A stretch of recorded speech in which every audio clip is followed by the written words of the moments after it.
I'm Jake. I'm Tom. We are Velocities in Music. On this podcast, Tom and I discuss a tube of topics pertaining to modern music, including artist deep dives and monthly and annual new music wrap-ups.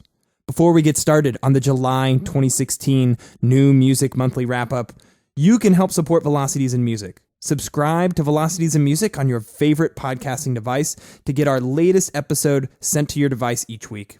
Also, Velocities in Music doesn't want your money. We don't want to introduce ads into this podcast just yet. Right now, all we want is for you to share Velocities in Music with family or friends whom you think would benefit from joining in on the music discussion my colleague Tom and I try to create in every episode. July 2016. It's been a good month, Tom. It's been a good month. We had a couple quality podcasts I feel like come out this month. Quality podcasts. We had our topic. We finally got back to a topic. Should music be free? Should music be free? That was a fun one. Yeah, it was. It kind of opened my eyes and made me really want to start buying vinyl. Yeah. And then we interviewed Joe Vickers, the drummer from Caspian, the great post-rock band. Mm-hmm. So, good month from podcast. What do you think about the month for music, huh? No, thank you. No, I thought we had an extra Friday this month. We did. This was one of the 4 months of the year that had 5 Fridays, which means 5 days for new albums to be released. And I thought, well, hell, that means our capacity for albums is going to go up, right? It had to go up, right? And yet, not only did we have fewer albums that I actually wanted to listen to and was motivated to check out, but not very many of them were any good. Well, I just think fewer albums came out this month. They did. But it's not just the quantity, it's the quality too, man. I just feel like this month suffered. Yeah, so we're going to talk about all those. Yes. And so it's going to be kind of depressing. It's going to be a downer. Is it going to be a downer? I mean, I feel like we can make it chipper. I mean, we can try. It's you and me, Tom. We can make anything chipper. We can put these albums in the wood chipper. We can do that. Yes. Without further ado, I say we dive. Let's do it. Let's dive into the July 2016 new albums that came out. First off, we have the neo-soul artist Maxwell with his new record, blackSUMMER'sNight. Now, in 2009, this guy released an album called blackSUMMER'sNight, but black was capitalized. That was blackSUMMER'sNight. blackSUMMER'snight. blackSUMMER'snight. This is blackSUMMER'snight, right. It's all about the vocal inflection. The emphasis. Yes, the emphasis, right. Mm-hmm. What is there to possibly say about this record other than it's good modern R&B music, that neo-soul genre? The vocalist here, which I assume can only be Maxwell himself, right, is exactly what I would expect from good modern R&B. The song structuring is just fairly simple, but the sound is so focused on the production. You have these light textured synths that are layered subtly in the background to provide this backing foundation, usually accented by light drum beat and quiet electric guitar. This is by no means exciting to me, but it's perfectly enjoyable to listen to.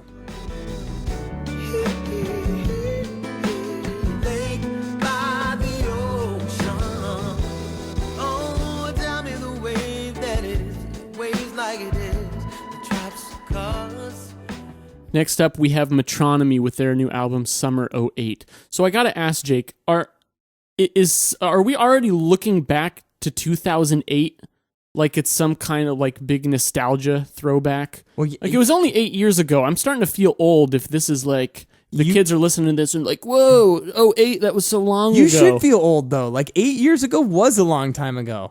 Yeah. That was a long time ago. Damn it. It doesn't feel like a long time ago. Yeah, we were playing cribbage a lot back in 2008. True. That is true. We were playing cribbage and listening to music, Tom. That's true. I say we play cribbage tonight. Hey, I'd do it. All right. So, anyway, Metronomy Summer 08. Actually getting to the music here. This is very much that kind of 80s electronic sound, more a throwback to 1988, it seems to me. Lots of big sounding synths, kind of that retro feel, a more cold mood, and these kind of dancey beats. This album, I definitely say it centers around pop, but not in the huge, extravagant, dancey way. More in kind of a chill, kind of nod your head way. For me, this just didn't do a whole lot. I cannot say that this is a terrible album, but it just feels kind of meaningless and trite to me. It's a little too sterile. It is. It's somewhat uninteresting, intellectually driven pop music, but I don't think it'll necessarily appeal to the intellectual listener. I just don't really know what's driving their decisions musically and what their goals are. So the whole thing just feels a little bit overwrought and Pointless.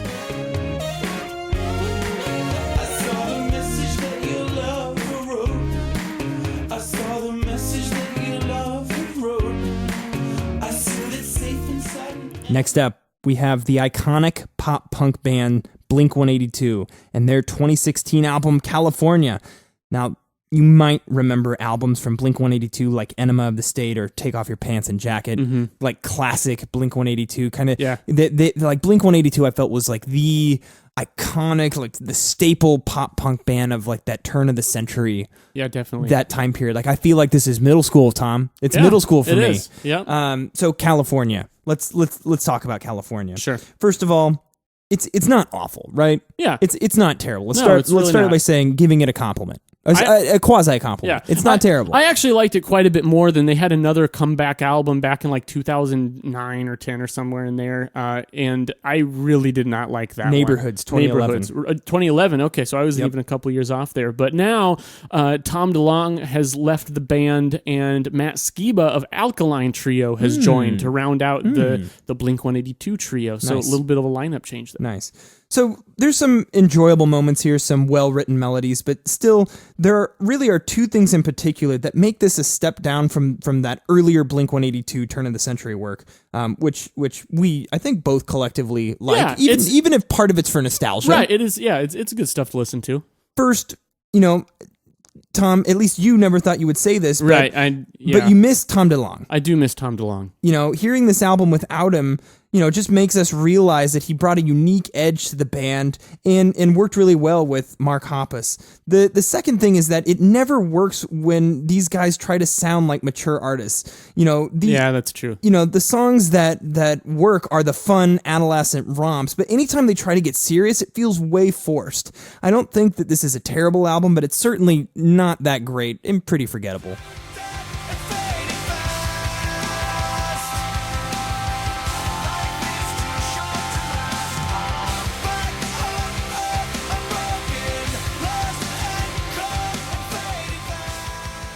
Next up, we have the new album from Bat for Lashes, the moniker for the musician Natasha Khan. And this album is called The Bride. She came out with an album a few years ago, Jake, called The Haunted Man that we reviewed, and we were not a big fan of that one.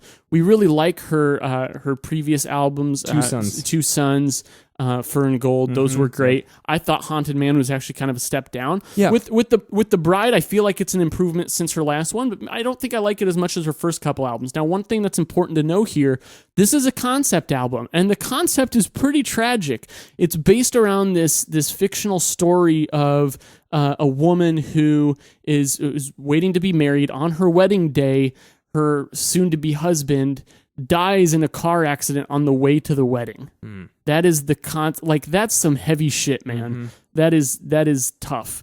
And Natasha Khan needs a hug, dude. It's tragic. Like I said, it's got every element of that. So that really, I think, is important in understanding this album because it's very melancholy. It's very stripped down, and of course, the themes that it deals with is love as much as loss, which are heavy, deep, personal, emotions. So I did like this much more in the last one, but there's a lot to dig at here, because it's not really hooky, it's not really based in like the pop melodies as much. It's a little more difficult to dig at. Yeah, like all of Bat for Lashes records, this being the fourth, The Bride is very much centered around the lush, dramatic vocals that deliver the main melody or what melody there is in the song, in addition to these swirling background effects. Bat for Lashes Natasha Khan creates a spacious atmosphere on every one of these tracks using all these sound effects and strings and, this light electric guitar and other auxiliary percussion. But because this is that concept album, as you were referring to, Tom, I really do think that to fall in love with this, you need to study the lyrics as they play a huge role in the music. Let's lay in your bed and dream together. In a world of our minds, just spending time in your bed. All right, now we have the self-titled record from the artist GOGGS, all caps, GOGGS. This is a Ty Segall, or Seagull, really. I don't know. Seagull, however you say it. Ty Segall is how I'm going to say it because I'm from Iowa and I just make up pronunciations. But this is like all Ty Segall. This is fuzzy psychedelic punk. And while I like the intensity that this music has, the songwriting isn't strong enough to really consider it to be anything near groundbreaking, which is honestly what I'm looking for. It's mildly enjoyable, but I think this would have, I would have liked this a lot more if the songs would have developed a little bit more. They sound like raw sketches where it was recorded right now.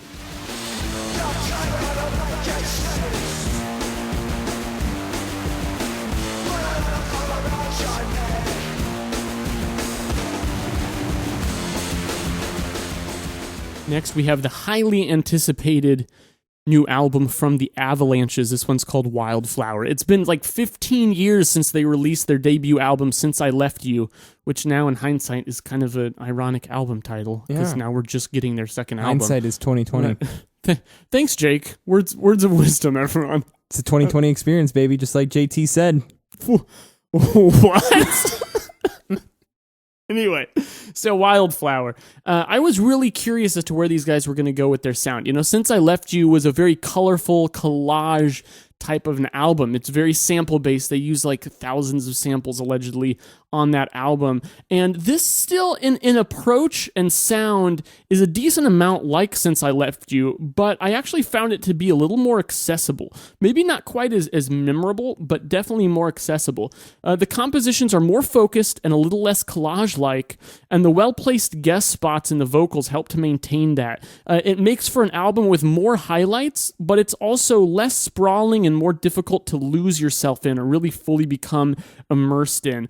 Overall, I thought this was a really strong one, though, and I'm glad to hear that they're trying to, 15 years later or whatever, trying to slightly shift their sound. They're not just trying to recapture the magic of their debut.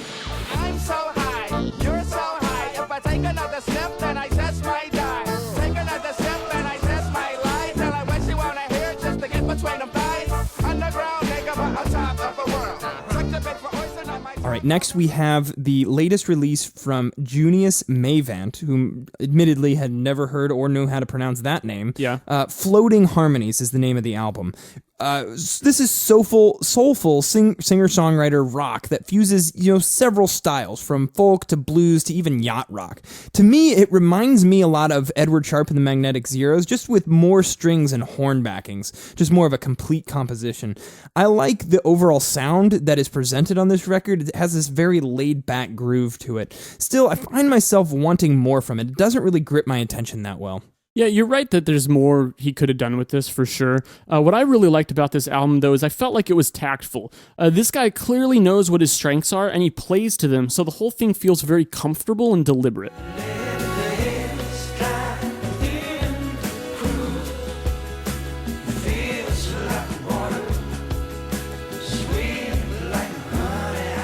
Also in July, we had a new release from Aphex Twin, the Cheetah EP. Aphex Twin is one of my personal favorite artists, so I'm always excited when he is releasing new stuff. Now, Cheetah EP really carries along a lot of the styles that we heard on 2014's Cyro, which I thought was a tremendously good album. This is a little, like I said, similar in sound to Cyro. In fact, pulling some of the track styles in the track titles, that is, the track names from that. And it's also pretty long for an EP. It's over 30 minutes, so not even too much shorter than the Richard D. James album. But because these are kind of reimaginations of themselves, reimaginations of maybe some tracks from Cyro, incorporating that, it definitely makes sense for it to be an EP.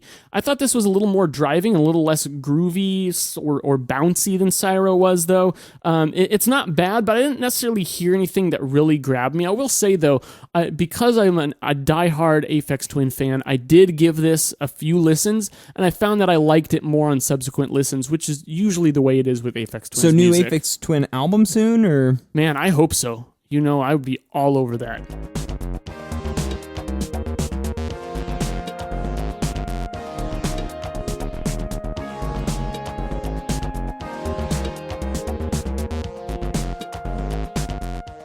Electronic artist Ian William Craig released an album in July called Centers. This reminds me a lot of Tim Hecker styled electronica, so a lot of found sounds, sampling, and just texture-based electronica. That's the truth. The sound is all about texture and atmosphere. You have these huge, layered, distorted synths, sound effects, and other melodies in the mix there. Delayed reverb vocals haunt the background of the mix, occasionally coming out to the forefront for this huge dynamic effect. This album is far too long to feel completely justified, but I really enjoy when an artist can take a sound and create another world with it, which I would say Ian William Craig does. This album is worth digging into, in my opinion.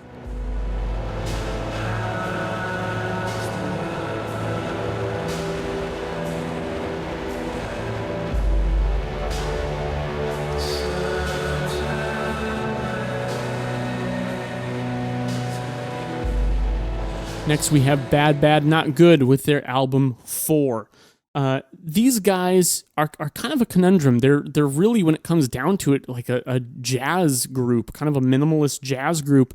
But what they strive for is creating these hip-hop beats and textures. And so it's an interesting combination of styles. I love how they can seamlessly weave jazz into those styles, or really maybe they're more weaving those other styles into their jazz foundation. I don't know. It really toes that line. But it's refreshing to hear in 2016. Aside from that, I don't hear anything fantastically mind-blowing here. It's just very cool. It makes you want to put sunglasses on and go for a stroll and just kind of chill. It's got a really great vibe to it. So really, it's bad, not good, but pretty good. Yeah, I'd lean it towards the good side. Yeah.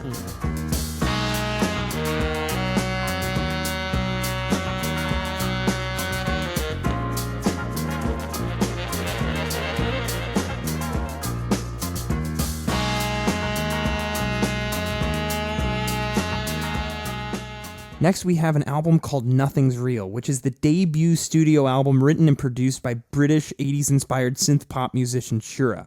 Thanks, Wikipedia. This is twinkly 80s-sounding dance synth-pop, and I really, really don't like a lot of the sound choices I hear on this record. Her performance fits the style, and for what it is, it's pretty well-produced and mixed. I just find that this style, it's just inherently droll, cheap, and cheesy. Purely subjective, but I just don't find any redeeming qualities about this. I really just didn't like this album. I did not like it. I'm right with you, dude. And oh man, the worst was that realization like halfway into the album when I was like, oh my god, why did the last 2 tracks total 20 minutes? That doesn't make sense for this style. I think this is getting pretty good reviews too. Yeah. And actually I will give her this. The very last track I actually liked decently. Right. But it took me the entire damn album to get to something that I even mildly enjoyed, and it was definitely a struggle for me. We're going against the grain on this one. We are, yes.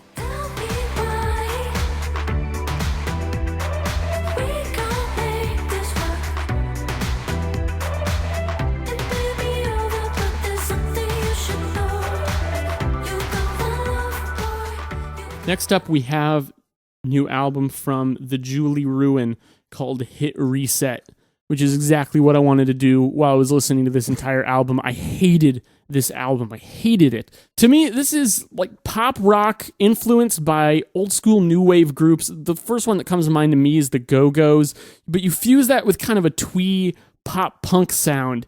And most of all, I just hated the vocal style here. I realized that the immaturity in the vocals is a stylistic choice. It's on purpose. It's deliberate. It's meant to appeal to a certain audience. I apparently am just not that audience because I think it doesn't make it sound good.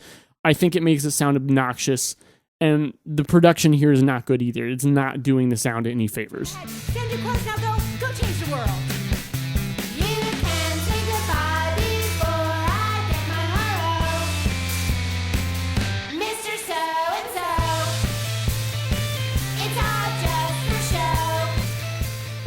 So in July, Tom, Snoop Dogg, the great Snoop Dogg, released an album called Coolaid. Coolaid. I like that album title, actually. Yeah. I have a question for you, though, Tom. Okay. Why the hell is Snoop Dogg making 77-minute long albums? I don't know, man. It doesn't need to happen. I mean, there are some decent moments on this record, but this album is just empty. It's track after track of generic modern hip hop. And while I love Snoop Dogg as a cultural icon for some of his classic early work, I feel like he's just throwing everything at the wall on this record just to see what sticks. Yeah. And it makes an album with 20 tracks. And I'm hoping that at least one of them will become a hit, just in an effort for him to stay relevant rather than an effort to make an artistic statement. You know, at least Snoop at his worst is still pleasing to listen to due to his just inherent unique flow and attitude. The reason that I say that I'm the Koolaid, look at all the flavor that I gave to the GOGGS. Just add water. It don't get no hotter. You got your whole get out from the door. Next up, we have an album from British Soul. Dare I say Brit Soul? Brit Soul. Brit Soul. Yeah. It's a new thing. This is Michael Kiwanuka, Love and Hate. Will you say that one more time, please? No.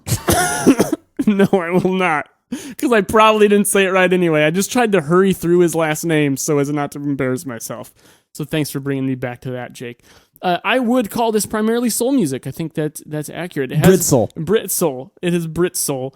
And it has a classic throwback approach to the performance and production style, which I am a sucker for. I love that old school soul sound, Yep. and this guy pulls it off. Yep. The songwriting, though, is very modern and has kind of a singer-songwriter mentality, not like a Motown soul mentality to it. This album is incredibly well put together, both in a sense of songwriting and in its presentation. The production maintains a perfect balance of sounding full, while also feeling sparse, delicate, even fragile at times. This matches the style perfectly and creates a brilliant sense of space. I really enjoyed this one, and I gotta say, Jake, for all the crap that we give Danger Mouse, he actually had a hand in producing this, and I think it sounds pretty darn great. I think the key is it wasn't all him. Ah, there you go. And maybe he's losing his edge. Some folks to balance him out. Yeah, if we start liking Danger Mouse, it probably means he's falling off. That sounds great. Sign me up. Love and hate. How much more are we supposed to tolerate?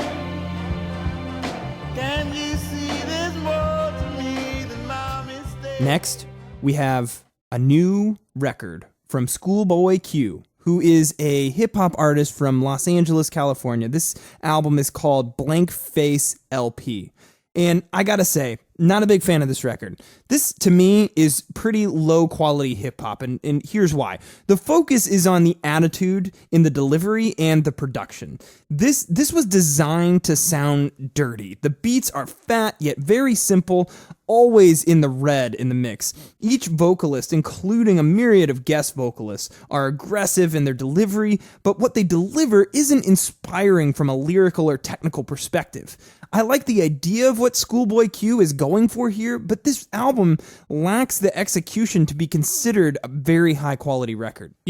Maybe I'm just like becoming that old guy who just hates all the music that the kids are listening to. You definitely are. I think you I think am. 2008 was like last year. Right.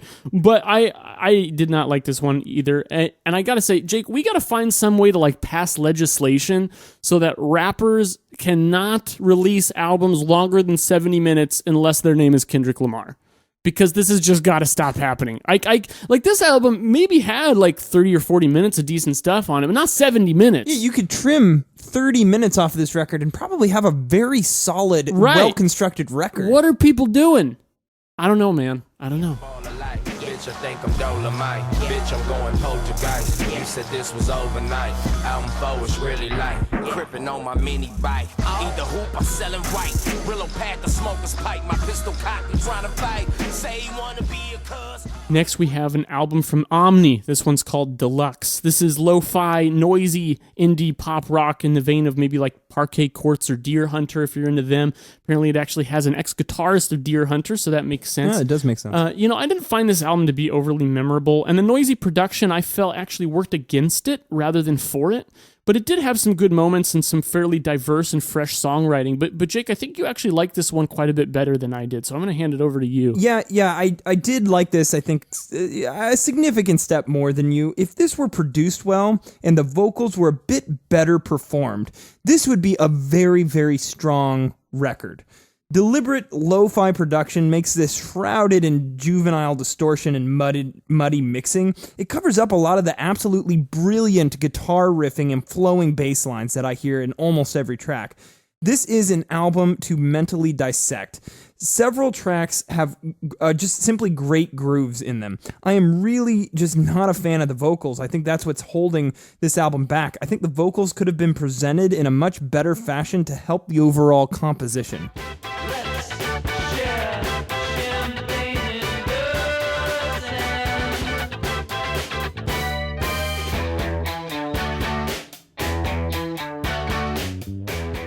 Following Omni, we have Command Your Weather from Big Business. This is sludge metal. Reminds me a lot of Torch or Baroness in style, but the songwriting is much less explosive than Torch and less expansive than Baroness. I didn't find this album to be very groundbreaking. There were a couple of tracks where the songwriting stood out nicely, like the track Popular Demand, which is one of my favorites on the album, and will probably show up on my best of 2016 list, or favorite songs for 2016. But the sound is just plagued by poor mixing. It makes everything sound muffled and hiding a lot of the better aspects of the music on Command Your Weather.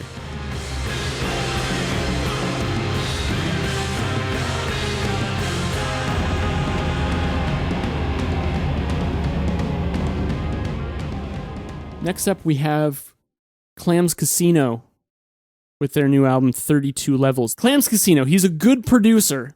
He's got a good kind of electronica sound, but man, the guest vocal spots on this album just ruin it. So while I was listening to this, Jake, I noticed on Spotify that the whole album is like restated again at the bottom as instrumentals. Yeah. And throughout listening to it, I was so tempted. I'm like, just let me just jump down to like, I wanted to stick it out and listen to the album for what it was. But the whole time I'm like, that instrumental version has got to be miles ahead, just way better than the version with the guest vocals. I just thought they ruined it. I consistently wanted to jump down to the instrumental versions. Just not much good to say. It is interesting, though, I got to point out, this is the second album this month, along with BadBadNotGood's album, to feature guest vocals from Samuel Herring, the lead singer of Future Islands. Nice. Kind of interesting. He's got to be one of the most diverse vocalists out there. Absolutely. But he couldn't save this album. No. He just no one could. No. Long Beach on the map, cause the coach ain't back like the city never left. It's a strong rain, banging when the only niggas booming was the cold flames. Funny, I'm the only nigga with a no name. Heard they really wanna gun me down. Good luck with that. Still gon' slide in the same ride around my town. Still got Following Clams Casino, we have an album called You Got Me Singin' by Amanda Palmer and her father, Jack Palmer. Yeah. Amanda Palmer of the Dresden Dolls. This is a cover album, first of all. I really enjoyed the variety of artists that these two pull from. But Tom, how would you describe the style? I mean, to me, this is a very folksy, Americana sort of presentation. Yeah, that's a good way to put it. It's very minimal, and especially considering the artists they pull from, they make great choices along those lines because they pull from Leonard Cohen, they pull from Richard Thompson, so those fit the style that they're going for, but then they do some reimaginings as well. They do a Sinead O'Connor track, they do a John Grant track. In particular, I like the cover they do of a Kimya Dawson track where the lyrics are about, it being pregnant, about to have your first baby. And I think that's pretty powerful considering, Amanda Palmer was pregnant while recording this. So you have the father, daughter, exactly. Right. And so there's like 3 generations technically physically present during the recording of this album. And you can hear kind of choke up while singing that song. So it makes for a very intimate experience when listening to it. The vocals work well together. The production is serene and full. This probably won't be one of the all-time best of 2016. All-time best of 2016? That doesn't even make sense. But anyway, this is a good album, and for what they were going for, I think it absolutely succeeds. You got me singing, even though the world is gone. You got me thinking, I'd like to carry on. You got me singing. Next, we have a new album from rock band Chevelle, The North Corridor. Post-grunge. Post-grunge. Dash of you could butt call them rock. that. A little bit of butt rock, yeah. They some, got big... some sludgy metal influence in there. They got big in the early 2000s, so they were right around the crest of that new metal wave that was coming in the end of the 90s and early 2000s. Sorry. Hey, that's like where my blood is, man. Anyway, Chevelle is a band that I do like a lot. I have a soft spot for them. In particular, some of their early work I really like. I haven't liked all the stuff they've done recently, but North Corridor was interesting to listen to. This album is very hard-hitting, much more aggressive than some of the more recent stuff they've done. Consistently aggressive, I should say. They've always had heavy, metal moments, but usually they balance those out a little bit more than they do here, especially considering, man, the guitar and drums sound almost industrial at times. There's a lot of distortion and effects on the vocals, so there's not as much of that clean kind of pretty boy presentation that they've had in the past. It's almost like a throwback to 90s like Static X, Filter, even some of the stuff that Ministry was doing back there, just in the presentation style. Honestly, what really held this album back for me was I did not like the mixing and production style. Now, keep in mind, I was listening to this album on headphones the first time I listened to it, and things are just very focused in the center channel. They kind of bleed together. It sounds kind of muddy, overblown, and unclear. I did like this a lot better when I just blared it in my car. I think that's the preferable way to listen to it, because it just wasn't meant for headphones. It was meant to rock out to it. And to that degree, it's a decent album. There's some good stuff here, and I like the darker turn they've taken with their songwriting. But overall, I just wanted something more dynamic out of them because I know that they're capable of it.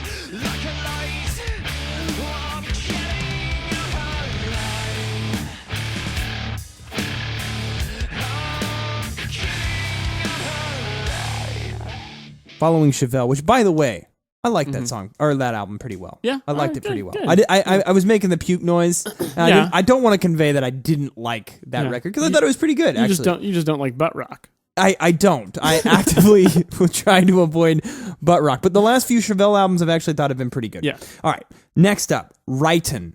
An album called Redshift. I've never heard of this band before. It's jammy blues folk country with a heavy dash of psychedelic prog into their sound. It reminds me more of progressive rock based Grateful Dead. This is really just an extended meandering jam, and honestly, it feels very pointless. It's just not my cup of tea, but I gotta give these guys credit. What the sound that they're trying to go for is pretty original. They're taking a couple different styles and try to put their own spin on it, but it's just not something that I can really find myself getting into.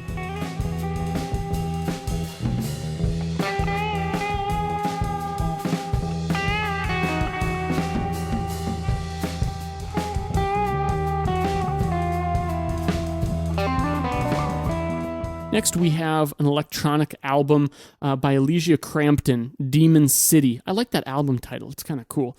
This is very modern-sounding electronica that's dancey and it's dark. This, I feel like, should be considered an EP. It's very short, rather than an LP. It's not bad, but it just doesn't feel like it accomplishes much in its short runtime. Right. I thought it just felt like it lacked craft. And that's something that in the electronica genre, I think it's absolutely paramount that you present the fact that you can craft an interesting, song. And the fact that this lacks it just leaves me lacking this sense of lacking that and the shortness of the record.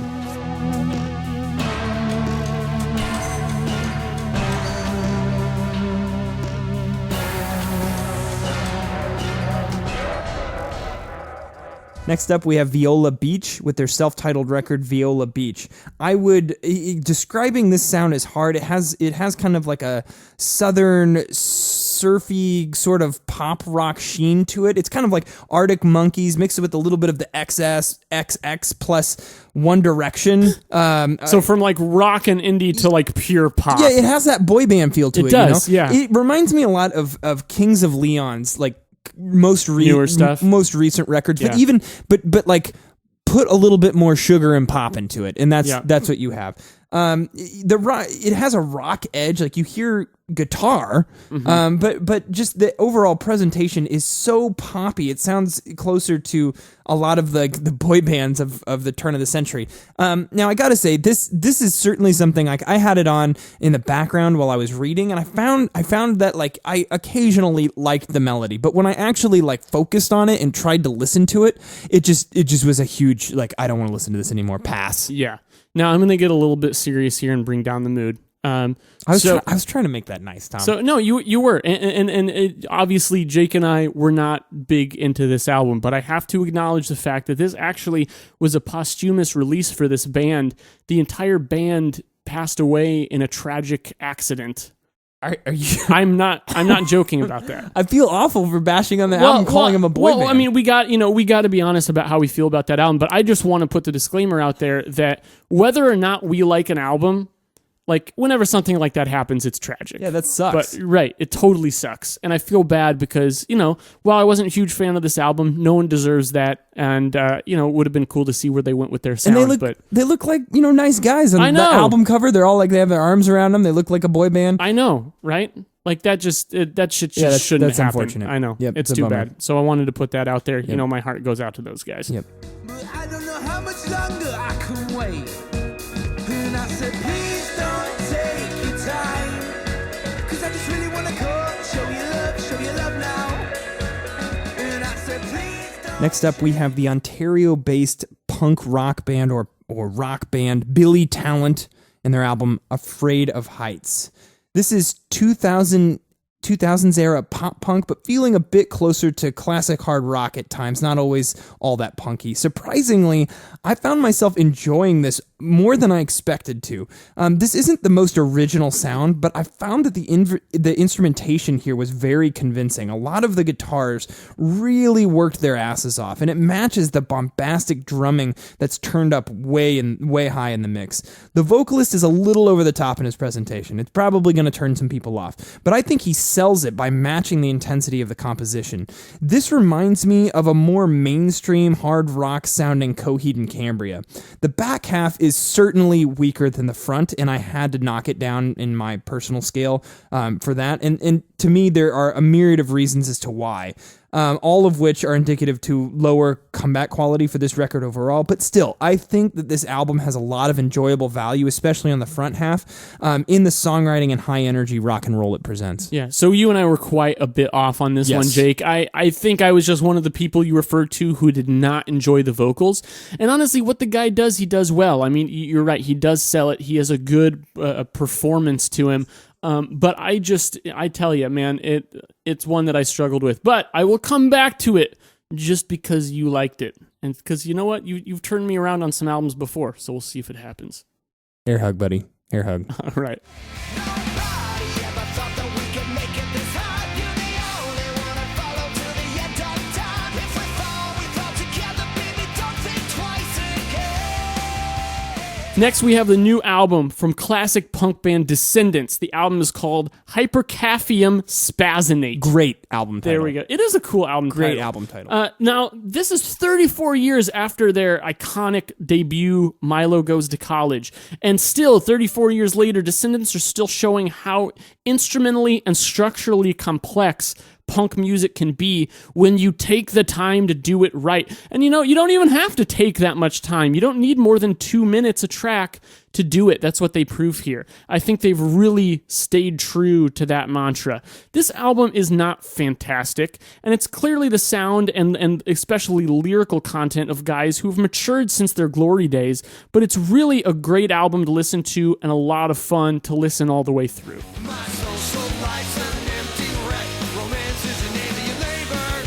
There are things about me you'll never know unless you scratch the surface and look below. My resume is solid gold. I look good. Next up, we have an album that I actually like. This is one of my favorites from the month of July. Owen, the King of Wise. Tom, how would you describe the sound of the King of Wise? You know, this was hard for me to wrap my head around stylistically because it has a lot of traits that are familiar, but packaged together into something somewhat unique. It has an emo vibe to it, definitely, that element is there, but not in the hard rocking sense that you would associate with that term. It's acoustic-based primarily, so it's like the kind of emo that you listen to like after you're done rocking out and you need to take a breather, but you still have like a lot of angsty feelings that you need to process. That's what this album is all about. So the sound in itself is actually pretty unique and pretty genuine. I couldn't agree more or appreciate your description any more than that. It's perfect. It's like this album desperately craves one or two tracks that allow the intensity to be released in a huge wall of sound emo fashion. The King of Wise doesn't have that sweet, sweet release. Therefore, it never fully achieves the warrant for the emo lyrics, nor does it reach its potential statement as an album. Still, I really, really enjoyed this record, like I said a minute ago. Several of the tracks here wowed me from a songwriting perspective. I can easily see myself coming back to this record. It's what I've always wanted Dashboard Confessional to be, something that I'm not ashamed to listen to. That's a great point. Too much, not enough. I concede this childish need for attention. All right, Tom, to close out our wrap-up of July 2016 new albums, we have an album from British electronic music singer-songwriter artist Now, N-A-O. I think that's how you say it. We're going to go with that. For all we know, that's how you say it. Oh, that's also the album title, For All We Know. You see what I did there? I didn't see it. Not clever. It's not clever. So this is pop music. It's electronic based pop music with a little bit of R&B there, but it seems to be the style and flavor of pop music that is very influenced by Michael Jackson in both the vocal presentation and the production. So it has that 80s reverb production for the classic Michael Jackson style production. Electronic melodies provide the musical backdrop here over big reverb beats and some synthy strings. Now's sultry, high-octave vocal melodies are sugary sweet until she starts belting it out in some of the choruses. It's the vocals that add the dynamic element here. The production, the composition doesn't really match it. I really, really like this style and approach. However, I think that this album is hampered by some issues in the mixing, and it's a little too heavy reliance on the verse-chorus structure. But still, I think there's a lot of promise here as a debut record.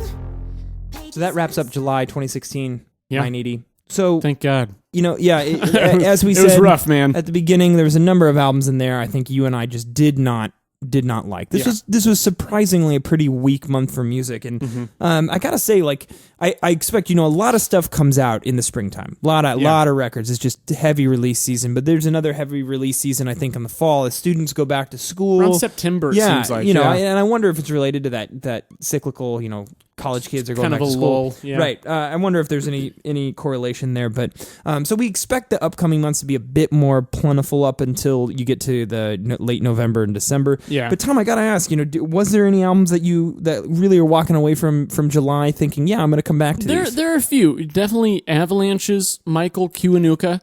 And I'd put Junius Maeve up there. I like that one. Yeah, I agree with all three of those, and I would also add Owen, the King of Wise. I thought that was a really good record, interesting take on emo music that I would come back to.